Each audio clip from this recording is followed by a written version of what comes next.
All right, so I just wanted to go through how we would find our z-value in a confidence interval.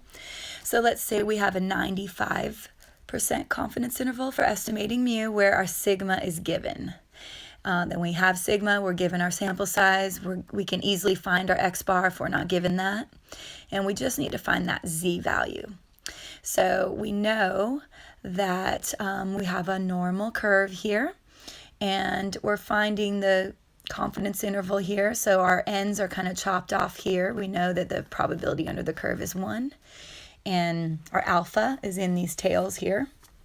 So what I like to do is I just take my 0.95, my 95% in there in the middle, and I cut that in half, right? I cut that in half because I want the area under the curve from the mean to a z-value here, and I want to find that z-value. And on the left, it's going to be negative. On the right, it's going to be a positive. And so I'm going to take that 0.95 area, cut that in half, and that gives me 0.475. So that is the area under the curve from the mean to this z, right? 0.475 would be in here, and 0.475 over here. And so that will give me my z-value.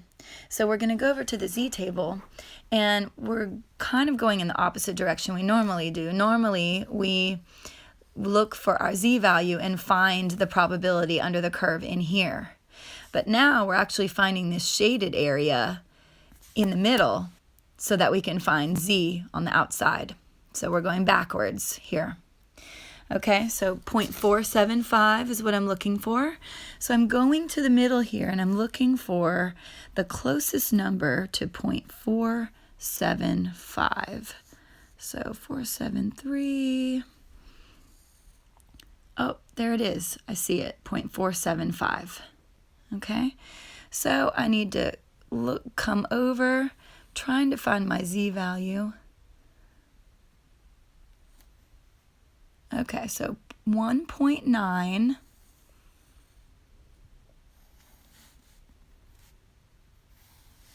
Hold on. Where is that? There it is, there it is, there it is. 0.475. It's right there. 1.96. 1.96.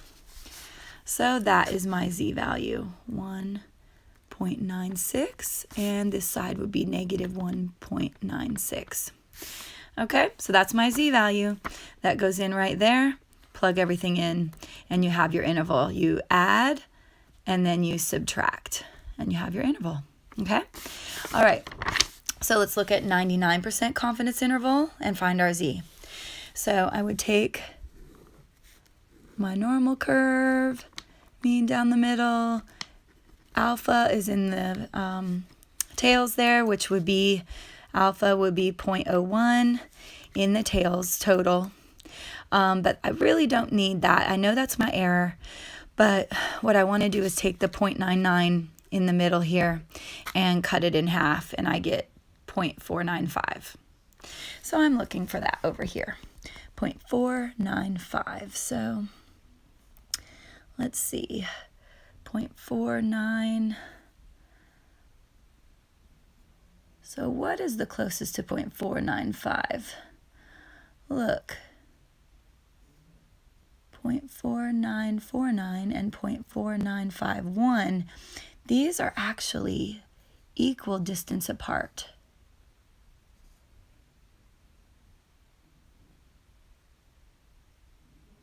Okay, so that would be a z of 2.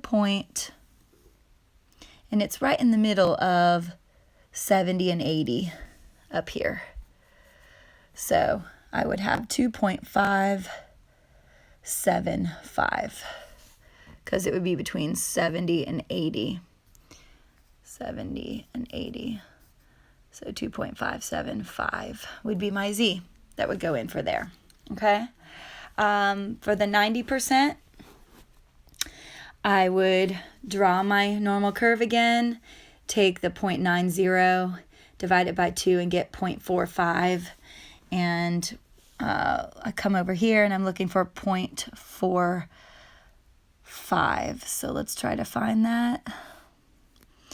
I got 4505 and 4495. So those are exactly equal distance apart, right? They're both 5 away from the one I need. So I need a z that's right in the middle of these two. So between 40 and 50. Sorry, there we go. So that's going to be, let's see, let's go back down. That's going to be 1.6. 1.645. 1.645. So our z for this one, 1.645 would go in for our z. And everything else you can just plug in there. Okay? So finding the z is the hardest part, but it's really not that bad. We're just going to the middle probabilities to find the z. And last, for a t value, how the t chart works is we just need that t there. This is when sigma is not given. So this is very important. I'm estimating the mean, population mean, and sigma is not given. So I'm going to have to find s, right? We're going to use that s squared formula and take the square root that we did on test 1. We're going to find the mean of our data given, and then we're going to find our t. And it says for t, we're going to take alpha and divide it by 2. So it's a little bit different. We've been taking 1 minus alpha and dividing it by 2 on the others for z. So I need to also find my degrees of freedom, which is a sample size minus 1. So my alpha for 95%, my alpha would be 0.05. And I would divide that by 2, 0.025. Okay. And then my degrees of freedom, let's say the sample size was 40. No, let's say it was 20. Okay, say the sample size was 20. It's 20. Then my t would be 0.025, comma 19, because I subtract 1. So you go to your t chart, and I go to 0.025, and then I'm looking for degrees of freedom of 19. So I just go down to 19. There, 2.093. Okay, so that's how the t table works, and I think that's all you need to know. Thanks.